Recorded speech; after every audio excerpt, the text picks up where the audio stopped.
Navidad, que la paz de nuestro Señor Jesucristo ilumine todos los hogares y corazones de todos los dominicanos. Que el año nuevo nos traiga nuevas energías y renueve las esperanzas de todos. Son los deseos de Teleimpacto, donde siempre encuentras lo que necesitas saber.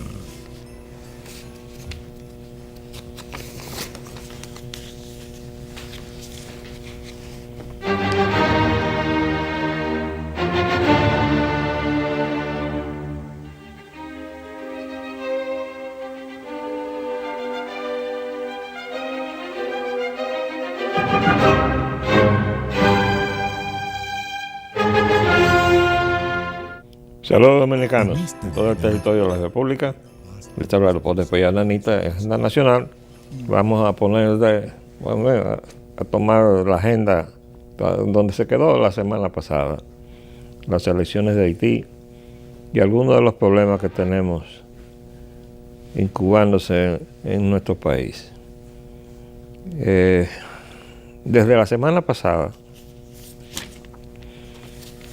se está protestando los resultados de esa farsa electoral que se montó en Haití. Aquí tenemos nosotros desde el miércoles de la semana pasada, candidatos protestan resultados de las elecciones. Bueno, la prensa de hoy, ola de impugnaciones a comicios, extiende la crisis electoral de Haití. El que se creía que los haitianos se iban a tragar esa nueva farsa electoral se equivocó. Y ustedes recordarán que yo les dije, pero señores, ahí hubo un apagón nacional, recién cerradas las votaciones, cuando se dijo se están cerrando los colegios electorales para iniciar el conteo de los votos, hay un apagón nacional. Y yo dije de una vez, ahí va a ir un tremendo fraude nacional. Y lo extraño es que nadie se hizo eco del apagón aquí. Al día siguiente, ninguno de las crónicas de la prensa hablaba del apagón. Pero como yo estaba pegado de la televisión siguiendo lo que estaba pasando allá, y eso se estaba transmitiendo en el canal 37 con un cronista en Haití, en Puerto Príncipe. Tan pronto se terminó la votación, que estaban en cámara, dijo, te acaba de cerrar los colegios electorales ahí mismo, se acaba de producir un apagón nacional. Digo, bueno, esperemos las consecuencias de ese apagón cuando salgan los resultados de la contabilidad que van a hacer de los votos. Y ahí está. Entonces, definitivamente ahí no va a haber, a pesar de todo el esfuerzo que se ha hecho para colarle a los dominicanos al nuevo presidente, entre comillas. Mire, un productor agrícola será presidente en Haití. Lo está firmando. Dice que lo va a hacer. Aquí hay otra. Bueno, aquí está la protesta de Celestín. Impugna elecciones en Haití. Y todo está así, pero lo extraño es que se ha tratado de hacer aquí una campaña a favor de Moïse. Y lo ha hecho sectores insospechables, ¿no?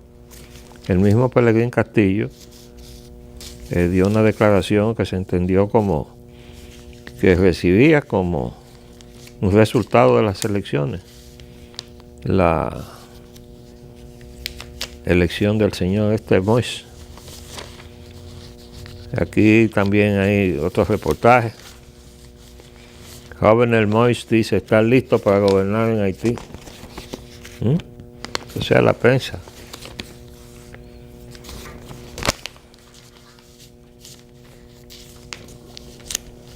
Y así está todo. Pero hay un trabajo que realmente nos llamó la atención. porque es una crónica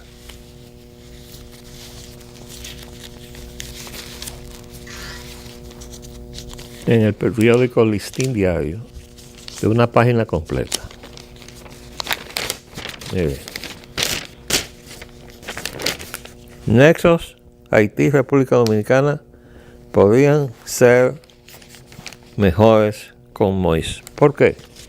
Porque él dio unas declaraciones diciendo que él no quería que los haitianos siguieran viniendo para acá, que él iba a trabajar para resolver los problemas de Haití. Se oye muy bien. Le faltó decir que él iba a trabajar para que los que están aquí retornen a Haití. De todas maneras, el problema sigue siendo nuestro y sigue siendo una situación que depende más de los dominicanos que de los haitianos. Nosotros seguimos con una frontera abierta y seguimos tratando de eliminar la frontera. Ahora vi una iniciativa de crear empleo femenino en la frontera. Crear empleo femenino en la frontera. ¿Y por qué en la frontera? Otra información que vimos, que ya es mucho más preocupante porque es una confirmación de que a los más altos niveles del gobierno se está impulsando la asimilación de la migración haitiana que debió haber sido repatriada cumpliendo la Constitución y la ley, y no fue repatriada y no se le explicó nada al país, y ahora se está tratando de que aprenda el castellano. Y el colmo es que ahora se anuncia con bombos y platillos que el Infotep se va a abrir para aquellos que han sido alfabetizados. ¿Y quiénes son los que han sido alfabetizados? Pues los haitianos. Ahora los vamos a educar en el Infotep con otro proyecto desde el Palacio Nacional. Entonces yo quiero saber cómo se va a quitar de encima el presidente de la República la responsabilidad de lo que sucede en la República Dominicana, si este proceso sigue como se trata de que siga y como no va a seguir, porque en un punto dado va a estallar el conflicto, inevitablemente.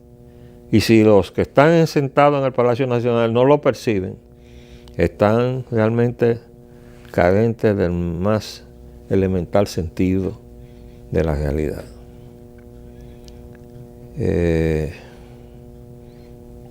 Quiero insistir con el problema militar, porque recuerden que mataron a un capitán y después de que el propio ministro de la Defensa se trasladó a Puerto Plata a investigar sobre los terrenos, sobre el terreno de los hechos, porque fue prácticamente ahí cerca de donde fue llevado el sargento que sobrevivió la agresión que produjo la muerte del capitán, y resultó que sus declaraciones eran contradictorias, y los 3 haitianos que habían sido detenidos como corresponsables del asesinato del capitán dominicano fueron despachados, y la viuda terminó reclamando una investigación y una explicación sobre la muerte de su esposo, diciendo: y no traten de ponerle la responsabilidad a los haitianos,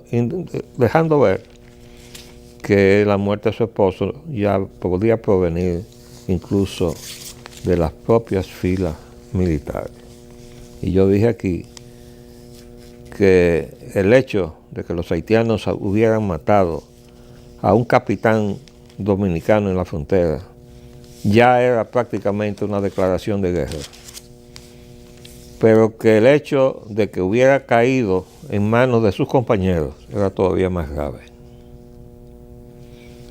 No tenemos todavía una respuesta y yo quiero emplazar aquí al ministro de las Fuerzas Armadas, que tiene una obligación de darle una explicación a los dominicanos de lo que pasó con la muerte del capitán. Que eso no puede que vamos a darle la salida de un silencio. No vamos a permitir el silencio. Si tenemos que reclamárselo todos los días aquí, general, lo vamos a hacer. La salida no va a ser el silencio. Usted tiene que explicar qué pasó ahí con la muerte del capitán. Así como hemos reclamado que nos expliquen de dónde sacaron al jefe del CESFON con esos nombres extraños.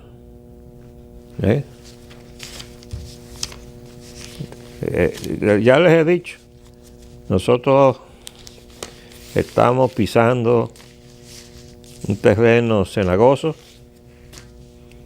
y lo están creando las actuaciones del propio gobierno dominicano, por comisión o por omisión. No quiero reiterar todos los antecedentes agravantes de la situación de una actuación indebida desde el Palacio Nacional, producto de esa reelección, porque ya he dado información sobrada sobre eso, pero la podemos reiterar cuando se desea, cuando se necesite. Ahora, hay cosas inexplicables. Nosotros tenemos una crónica periodística, simplemente para demostrar cómo andamos nosotros despistados, aun cuando queremos hacer las cosas y resolverlas. Hay toda una crónica sobre el caos del tránsito en un reportaje del periódico El Nacional. Y entonces dice de la indignación que tienen los dominicanos con AMET, porque responsabilizan a AMET, a los agentes de AMET, de estar creando los tapones que están desesperando a la población. Aquí está. Iba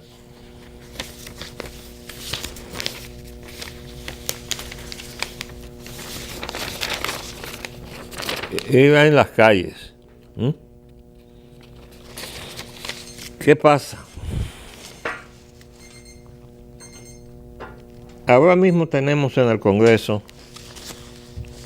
un proyecto de legislación presentado por el ingeniero Crespo. Aquí trajimos a hacer un intercambio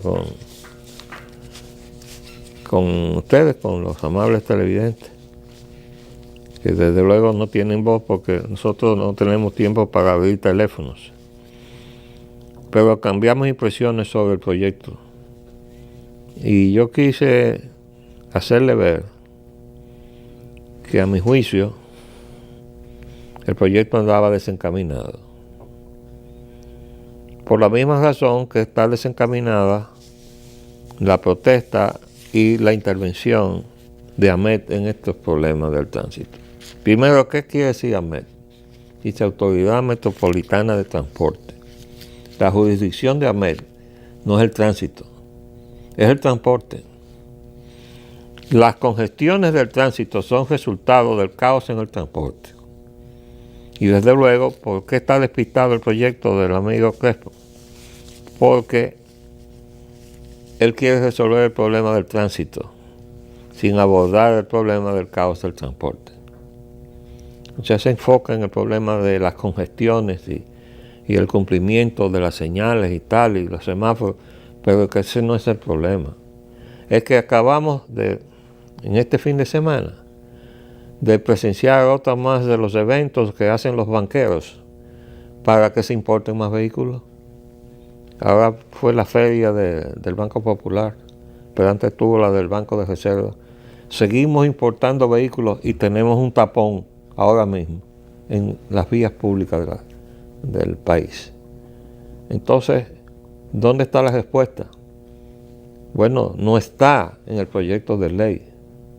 como no está en la intervención que está haciendo la AMET en el asunto, que no ha llegado ni siquiera a entender que es un problema de ingeniería. ¿Ustedes saben quién resolvió los problemas de congestión de la ciudad de Nueva York? Un ingeniero dominicano que se mereció el aplauso y el elogio del presidente Barack Obama porque resolvió el problema. ¿Y cuál fue la solución? Bueno, lo primero que hizo fue que sacó el transporte pesado de las calles durante las horas cotidianas de trabajo y lo puso a trabajar de noche. Todo lo que se movía con transporte pesado tenía que moverse de noche. La limpieza de las calles, moverse de noche. ¿Qué es lo que ha traído el nuevo alcalde del distrito? Que está haciendo un esfuerzo digno de mejor suerte, porque su capacidad de resolver problemas está muy limitada gracias a que la ciudad de Santo Domingo no es una ciudad, son 4 ciudades, son jurisdicciones totalmente independientes, con un problema de que el sitio de donde se dispone de uno de los servicios esenciales del municipio, que es la recogida de la basura, está en una sola de las jurisdicciones, norte. Ahora se ha estado tratando de resolver el problema de coordinar el trabajo de recogida que se hace en todos los municipios independientes que tenemos del Gran Santo Domingo. Y lo que se ha descubierto es que todo lo que originó el llamado Duquesa fue un enorme fraude donde se falsificaron documentos. Ustedes se imaginan que eso haya pasado incluso por el Congreso y que todo apunta a que el fraude fue propiciado desde el mismo Congreso Nacional. Entonces, realmente nosotros tenemos problemas muy serios. Vimos una medida que acaba de tomar, ya casi forzado por las circunstancias, un decreto del presidente sacando de la jurisdicción de OISOE la construcción de los planteles escolares. Bueno, yo les he dicho que si alguien actuó frente a lo que hoy es la OISOE, es quien les habla. Porque cuando llegué como secretario técnico del presidente Guzmán, al día siguiente cerré la oficina que tenía Balaguer, de donde nació OISOE. Eso fue cerrado. Y todos los papeles y los archivos de eso fueron enviados a donde el ingeniero Coromina, recién designado secretario de Estado de Obras Públicas y Comunicaciones. Lo que pasa es que no hice yo más que salir del palacio y los que estaban allí, llevando al pobre don Antonio al suicidio, abrieron otra vez la oficina para que sea lo que hoy es OISOE. Pues OISOE es responsable de que el flamante hospital anticáncer que no se le quiso entregar a la Universidad Autónoma de Santo Domingo esté ahí sin los equipos. Porque OISOE era la que estaba encargada del proyecto y del equipamiento del hospital. Ahora está también acusada de estar comprando equipos hospitalarios sin licitaciones. Ahí en OISOE no se hace absolutamente nada bien hecho. Ahora se le han quitado el programa de edificaciones escolares. Lo que hay que hacer es cerrar OISOE, porque es una duplicación del Ministerio de Obras Públicas precisamente para lo que OISOE hace, que son actos de corrupción, contratos dados grado a grado, con además otro elemento de podredumbre en el cobro de comisiones y sometiendo a los contratistas a chantaje para que paguen comisiones exorbitantes para que salgan los pagos. Por eso se suicidó el pobre contratista que no soportó la situación que le habían creado y quiso dejar un dedo acusador contra OISOE, que es un dedo acusador contra el Palacio Nacional, porque OISOE es una dependencia de la Presidencia de la República. Entonces, tenemos muchos problemas. Y el último de los problemas, que no es tallado en la dimensión que va necesariamente tallar, se llama el presupuesto nacional. Por muchas razones. Primero, porque llevaba el ingrediente de la frustración sobre el salario que estaba acumulado en varias vertientes de la administración pública, que además resulta no solamente un acto de justicia pagar adecuadamente al servicio de los funcionarios, servidores y empleados del Estado, sino que la propia política económica del gobierno ha ido quitándole poder adquisitivo a todo el que tiene un ingreso fijo. Y el resultado lógico de eso, pues, es apremio de la clase media. Eso es lo que hemos estado viviendo y la gente siente el peso de ese incremento del costo de la vida y reclama entonces aumento de salario. Bueno, pues los aumentos de salario estaban en discusión, que se llegó a un compromiso con los médicos porque, en fin, se plantaron hasta que lograron algún tipo de arreglo consensuado, pero se quedaron en banda todos los demás, incluyendo la famosa reestructuración de la Policía Nacional, que ya hemos cuestionado. Bueno, pero de repente llega el desastre de las lluvias. El país ha resultado impactado como si hubiera sido impactado por un ciclón. Pues lógicamente había que revisar el presupuesto, porque ¿de dónde va a salir el recurso para poder abordar la situación de emergencia? El país está en una situación de emergencia. No puede darle la espalda al impacto que ha tenido en todo lo que ha sido desde el área de la alimentación de la población, de todos los predios agrícolas que se han dañado, etcétera, etcétera, a toda la gente que ha estado sufriendo. Y yo decía en uno de los programas anteriores que si algo teníamos que sacar de esta desgraciada experiencia era que nos había puesto en contacto con la forma abandonada en que se ha tenido al productor, al pequeño productor de campo de la República Dominicana, que no ha hecho otra cosa entonces que organizarse para migrar a las ciudades, a engrosar las intervenciones o asentamientos en las áreas de riesgo, porque son las únicas que quedan sin ocupar. Porque encima de todo, pues también tenemos una migración haitiana, que está asentada también en las ciudades. Entonces, los problemas de las ciudades están agravados porque nosotros sencillamente hemos abandonado el campo.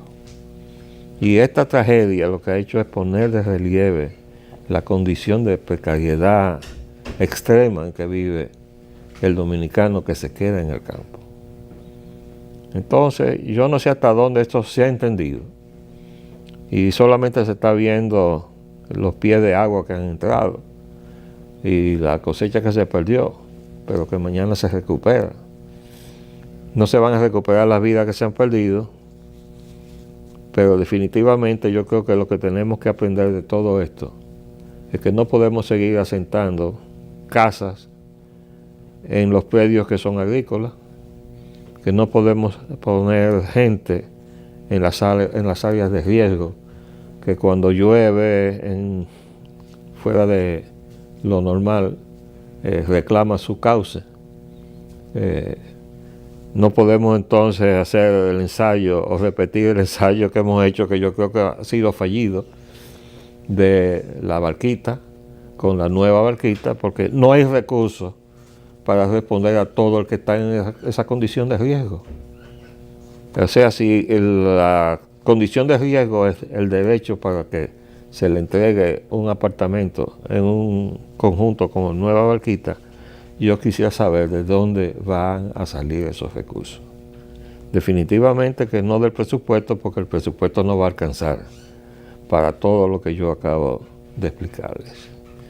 De modo que yo estoy esperando el próximo problema mayúsculo en el Congreso Nacional. Les habló Leopoldo Espellán Anita. Hasta luego.